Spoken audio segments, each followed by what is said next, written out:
CRTV News. Bienvenue dans Cameroun Daylight, bienvenue sur la CRTV et sur CRTV News. C'est notre troisième édition de la semaine, en ce mercredi 3 juin 2020. Vous êtes évidemment, c'est un honneur de vous servir l'information ce matin. La nation comme elle va, je peux déjà vous dire en vrac. La lutte contre le Covid-19 continue d'occuper le haut du pavé de l'actualité, tous azimuts, et on se refait l'écho de la rentrée, la reprise des cours des différentes classes, puisque demain, une nouvelle phase de retour sur les bancs aura lieu. Ce sera le tour des classes de troisième et de première. Également, dans l'actualité, on a en sport cette tournée du ministre des Sports, Narcisse Mouelle-Kombi, qui est allé hier inspecter les différentes infrastructures pour préparer la CAN Total Cameroun 2021. Aujourd'hui, la visite d'inspection continue avec les stades Kwekon de Bafoussam et les différentes infrastructures hôtelières de la région de l'Ouest. Également, aujourd'hui dans Cameroun Daylight, vous connaissez déjà le déroulé de nos rubriques habituelles. Dans quelques minutes, nous aurons ici Steve Chega et Kembenge qui va nous servir sur un plateau d'argent. Steve Chega est toujours de bonne humeur et je suis aujourd'hui apprendrai beaucoup sur les analyses de nos experts des médias. Ce matin, dans la vitrine des kiosques, nous aurons également Isfomuso autour de 6h50 pour tabloïd en anglais. Et entre-temps, Cyril Kingay sera là.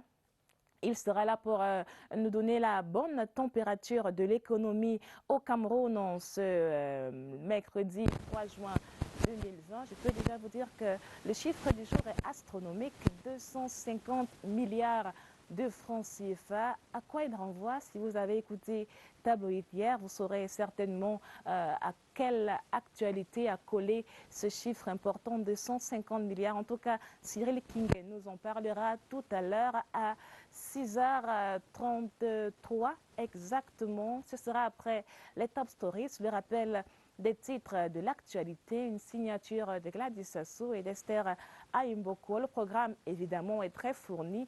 On va également aborder ce qui secoue tous les journaux du monde entier en ce moment, le décès de George Floyd et la série d'hommages qui occasionnent des manifestations dans tout le territoire des États-Unis d'Amérique. Tout de suite, on va prendre les journaux. La revue de presse, c'est avec un brillant jeune homme. Bonjour Steve. Bonjour Régine Gladys, bonjour. C'est toujours un honneur de vous avoir aujourd'hui. Pas de costume cravate. Non, on est en milieu de semaine, on va tout doucement vers le week-end et pour ceux qui me connaissent, quand on s'approche du week-end, un mot d'affritude, pourquoi pas? On annonce les couleurs, en tout cas, votre mot d'affritude nous donne un peu de soleil de matinée. Aujourd'hui, Tabloïd aura plein de sujets, mais d'abord, on commence par une particularité de votre revue de presse, le tweet du jour. Le tweet du jour, et vous m'avez pris au mot, Régine Gladys, le tweet du jour est celui du ministre de la Santé publique hier, qui a posté les 4 stades de la lutte contre le Covid-19. Vous voyez sur le graphe qu'il fallait d'abord freiner l'introduction de la maladie, passer cette étape, freiner la propagation, atténuer les effets, retour à la normale.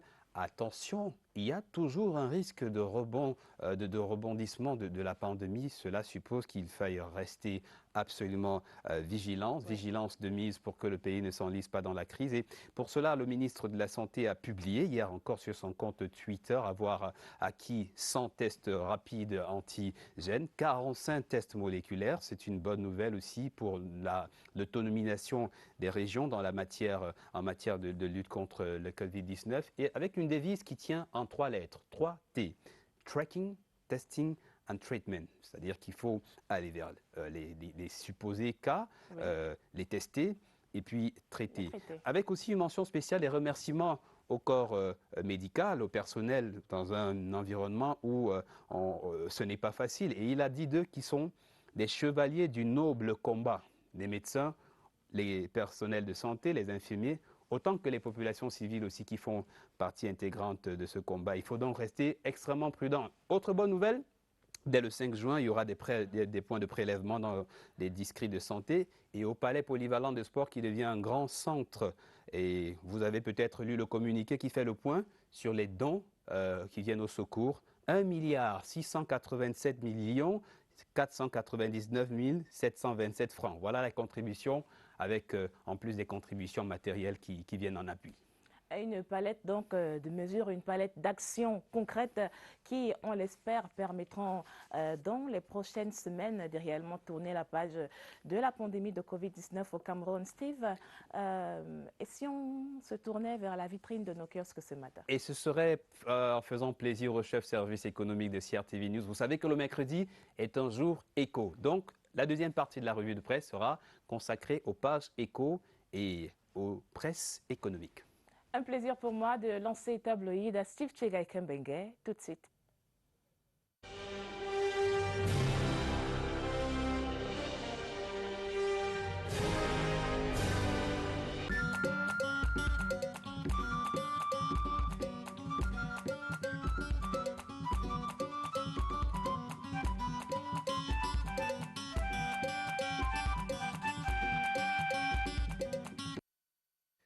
Au cœur de l'actualité, la revue de la presse comme elle crève l'écran. Ce matin, au cœur des structures, allons visiter la une de Cameroun Tribune, au cœur des structures d'accueil hospitalières chargées de prendre en charge les cas de maladie, des conditions de confinement, la relation entre les patients et les personnels, des témoignages de personnes guéries, tout cela au fil de 3 pages d'enquête, d'une enquête émouvante dans Cameroun Tribune, des hommes et des femmes en blouse, dans un contexte où le ministre de la Santé a fait un clin d'œil aux hommes et femmes en blouse qui bravent le blues de ce combat, surtout encouragé et félicité dans un tweet qui est le sien hier, un baume au cœur dans un contexte aussi où le quotidien Mutation que nous visitons estime que les hôpitaux publics ne sont pas très hospitaliers en ce moment. En témoigne le taux de fréquentation qui est en baisse et la peur des autres patients qui redoutent une autre contamination. Mutation va plus loin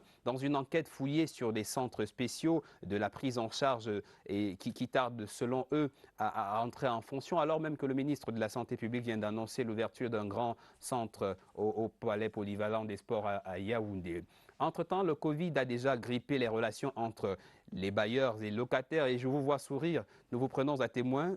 La Mutation s'est fait l'écho dans ces colonnes avec beaucoup d'humour et d'humeur sur les pandémies qui trouent les porte-monnaies du pays. Autre inquiétude, cette fois, c'est la peur bleue. Regardez la une du journal Le Bleu, le quotidien Le Jour, qui craint à nouveau une menace forte du Covid qui pèse sur les prisons de Douala, de Yaoundé et de Bafoussam.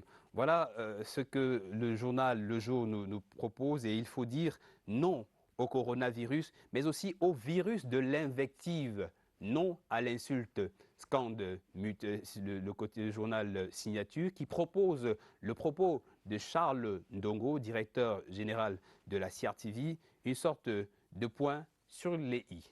Voilà. Je vous avais promis qu'en deuxième partie de cette revue de presse, nous ferions un coup de cœur à la presse économique. Nous sommes mercredi et c'est le thème sur CRTV News, aussi sur CRTV. Comme le mercredi est consacré à l'économie, mettons-nous au diapason de l'actualité de la presse économique. L'hebdomadaire de François Mboké, le diapason, fait un point sur le plan de relance de la filière cacao-café en panne depuis 2014. Une alerte rouge, comme le titre le montre, d'autant plus que les objectifs que s'était fixé le FODEX, c'est le Fonds de développement des filières cacao et café, qui ont été perdus de vue au milieu de nombreuses batailles entre les personnels, les administrateurs et le personnel de comité de gestion. À suivre également les arguments de la défense de son administrateur Samuel Donatien Nengue dans un entretien à un moment où le prix du cacao vient de chuter de 100 francs, de 1150 à 1050. Petit choc sur le cacao, mais aussi probablement sur la chocolaterie. Parlons-en justement, même si le quotidien de l'économie veut plutôt nous mettre dans le secret de l'Assemblée générale de Chococam et nous met déjà au parfum des nouveaux administrateurs annoncés dans la chocolaterie. La rédaction de Thierry Écouty, le quotidien de l'économie, regrette une occasion manquée pour 1000 jeunes entrepreneurs camerounais, africains et camerounais qui auraient dû prendre part au sommet Afrique-France, annulé pour cause de Covid, une opportunité vidée donc à cause du Covid. Il était prévu du 4 au 6 juin prochain, c'est-à-dire dès demain.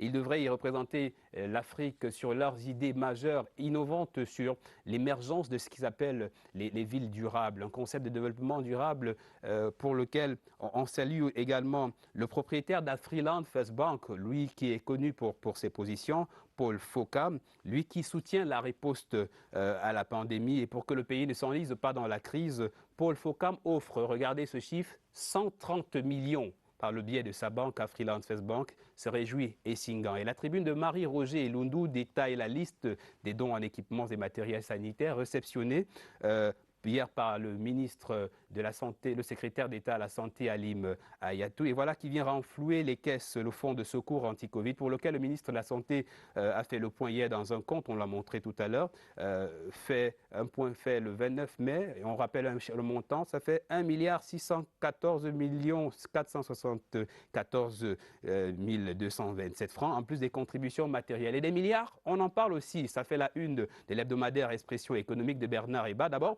c'est le gouvernement, ce dont le gouvernement a besoin, ce qu'il attend précisément pour vaincre le coronavirus, 294 milliards. C'est la facture dressée au terme d'un conseil de cabinet ministériel, un chorus contre le coronavirus avec l'Agence française de développement, le FMI et la Banque mondiale. Le journal s'inquiète aussi de l'usage suspect de 200 milliards à la Sonara. Les soupçons motivés sont nourris par la commande d'un audit de la phase du projet d'extension de l'usine, dans un contexte où l'usine, la Sonara, a besoin d'une réhabilitation urgente. Un an après son incendie, je vous rappelle qu'elle a besoin de 250 milliards pour se remettre. Et pour en avoir une compréhension éclairée, il faut suivre. Il est bon de lire l'interview du ministre de l'Eau et de l'Énergie, interview pour mieux répondre à la question alarmée du messager. Alors, vous pouvez regarder à sa une cette grande question: qui paiera la note? Le messager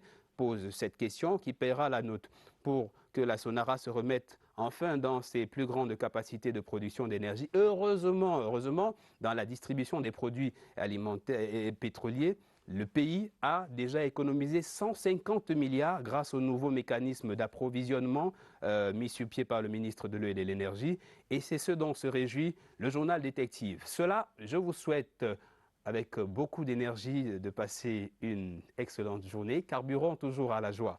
Excellente journée. Voilà ce qui fait l'écho, les premiers échos des unes, la presse telle qu'elle crève l'écran de l'actualité sur des likes. Excellente journée.